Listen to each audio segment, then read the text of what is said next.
সবাইকে শুভ সন্ধ্যা।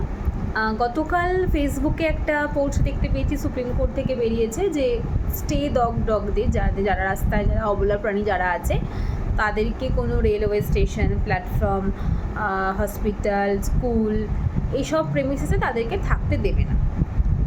অত্যন্ত দুঃখজনক বার্তা তাদের কাছে যারা পেট লাভার।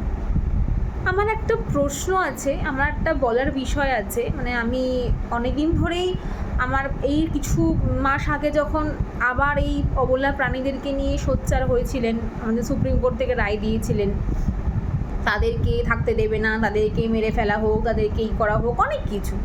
আমার প্রশ্নটা একটাই আছে, আমি বুঝতে পারি না যে সুপ্রিম কোর্টের কি রায় দেওয়ার মতো কোনো টপিক পাচ্ছে না, নাকি রায় পাচ্ছে না বলেই অবলা প্রাণীদেরকে নিয়ে পড়েছে। মানে সব ঘুরে ফিরেই যে অবলা প্রাণীদের পিছনেই একটা তারা আদা জল খেয়ে লেগেছে, তারা কি শুধু বলতে পারে না বলেই, তাদের ভাষা নেই বলে? আমাদের মতো অনেক মানুষরা আছে যারা পেট লাভার এবং তাদের জন্য অনেকে অনেক কিছু করছে। আমি বলছি না করা মানেই টাকা খরচা করা, তাদেরকে তাদের সাধ্য মতো, মানে কোটি কোটি লাখ লাখ টাকা অনেকেও খরচা করে না, আমিও করি না। আমার ক্যাপাবিলিটি যতটা আছে, আমার ক্যাপাসিটি যতটা আছে, আমি যতটা প্রোভাইড করতে পারছি, সেই প্রোভাইডের থেকেই আমি যত চেষ্টা করছি তাদেরকে হেল্প করার, তাদেরকে তাদের পাশে থাকার। ওরা তো একটু বিস্কিটেই খুশি, ওরা একটু আপনার খেয়ে যাওয়া হারে তাতেই ওদের সন্তুষ্ট, ওরা তাতেই সন্তুষ্টির কারণ। আমি বুঝতে পারি না যে তারপরেও মানে প্রবলেমটা মানুষের কোথায়, যে ওদেরকে মেরে ফেলা হোক, ওদেরকে কেটে ফেলা হোক। আজকে যদি রাস্তায় যদি চোর নামে বা ডাকাত আসে, আপনার বাড়ির লোক চিৎকার করবে নাকি রাস্তা থেকে কুকুরটাই আপনাকে সাবধান করবে? আমি এটাই বুঝতে পারছি না যে রাস্তার কুকুররা রাস্তা থাকবে না তো কোথায় থাকবে? আপনার বাড়ির ছাদে? বা পটি ওরা রাস্তায় কেন করে? আরে রাস্তা মানে এই প্রশ্নটা মানুষের মাথায় আসে কোথা থেকে, যে রাস্তায় পটি করছে? আর কোথায় করবে? আপনার বাড়ির ছাদে? আপনি তাহলে আপনার বাড়ির প্যান্টটা দিয়ে দিন না, কোমরটা একটু ইউজ করতে দিন, ওরা কোমরটা বসে পটি করবে। যদি আপনার মতো কোমোটে বসেই পটি করতে পারতো, তাহলে তো চার পায়ের প্রাণী হতো না, তাহলে আমাদের মতোই মানুষ হতো। আমি জানি না আমি কতক্ষণ আমার মুখের এই ল্যাঙ্গুয়েজটাকে আমি সুন্দরভাবে ভালো বাংলা ভাষা দিয়ে বা পলিশড ইংলিশ তথাকথিতভাবে বলতে পারবো। কারণ আমি যাদের নিয়ে ভিডিওটা করছি তারা আমার কাছে সন্তানের মতো, বিকজ আমি তাদের ভালোবাসি, আমি চেষ্টা করি তাদের পাশে থাকার। মানে ওরা মানুষের জন্য করার থেকে ওদের জন্য করা ভালো। এটা 30 বছর বয়সে আমি গিয়ে বুঝতে পেরেছি, বলছি না, আমি তার আগেই বুঝতে পেরেছি, কিন্তু কোনোদিনও এইভাবে হয়তো সোশ্যাল মিডিয়াতে ভিডিও পোস্ট করিনি। আজকে করছি কারণ একটা রায় বেরিয়েছে। এর আগেও অনেক কিছু 16টা কুকুরছানাকে মেরে ফেলা হয়েছিল অমানবিকভাবে, তারা নার্সিং পড়তো না, যাত্রাভাবে করা হয়েছিল। তাদের ঘটনাটা যথেষ্ট, মানে যারা সেই সময় সোচ্চার হয়েছিলেন তাদেরকে আমার হ্যাটস অফ, তাদেরকে আমার মানে অন্তরের ভেতর থেকে তাদেরকে আমি ভালোবাসা জানাচ্ছি।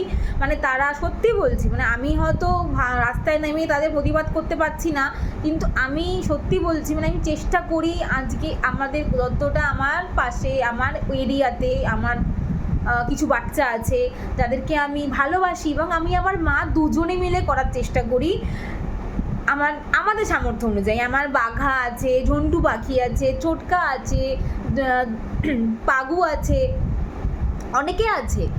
সে ঝন্টু পাখির বাচ্চা হয়েছে, তাদেরকে আমরা কীভাবে সুরক্ষা দেব, বা তাদেরকে যতটা তাদের জন্য খাঁচার ব্যবস্থা করা, তাদেরকে খেতে দেওয়া, এইটার আলাদা আনন্দ। মানে এই আনন্দটা আমি তখনই ফিল করি যখন আমি তাকে ভালোবাসি।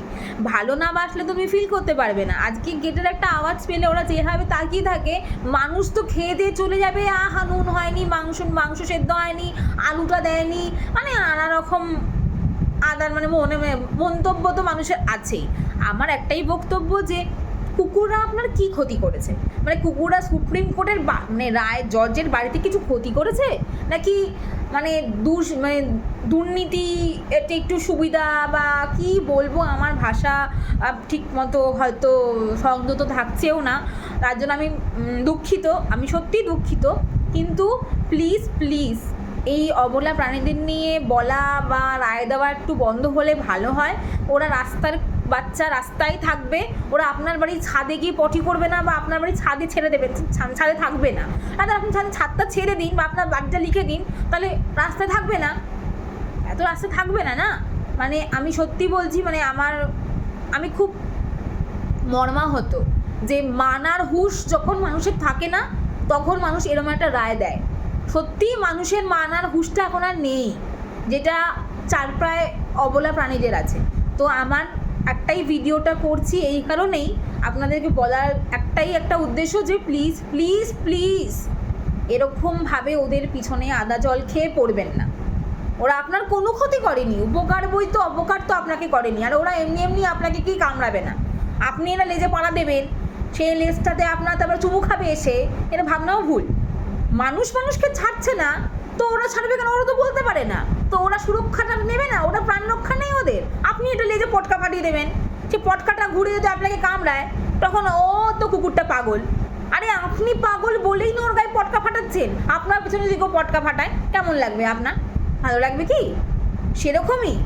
সুতরাং ওরা মানে পাগল নয় যে আপনাকে এমনি এমনি কামড়াতে যাবে। সুতরাং প্লিজ দয়া করে এই অহেতুক রায়গুলোকে নিয়ে মাতামাতি না করে আসুন আমরা সবাই মিলে এই চার পায়ে বাচ্চাদের পাশে দাঁড়াই।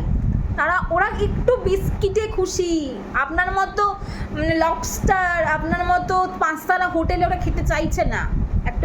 একটুখানি ভালোবাসা, একটুখানি ওদের কেয়ার, একটুখানি বিস্কিট, একটুখানি আপনার উচ্ছিষ্ট খাওয়ারই ওরা খুশি। আপনাকে বলছে না আমাকে চাউমিনে নিয়ে চলুন, আমাকে খাওয়ান, কখনোই বলেনি।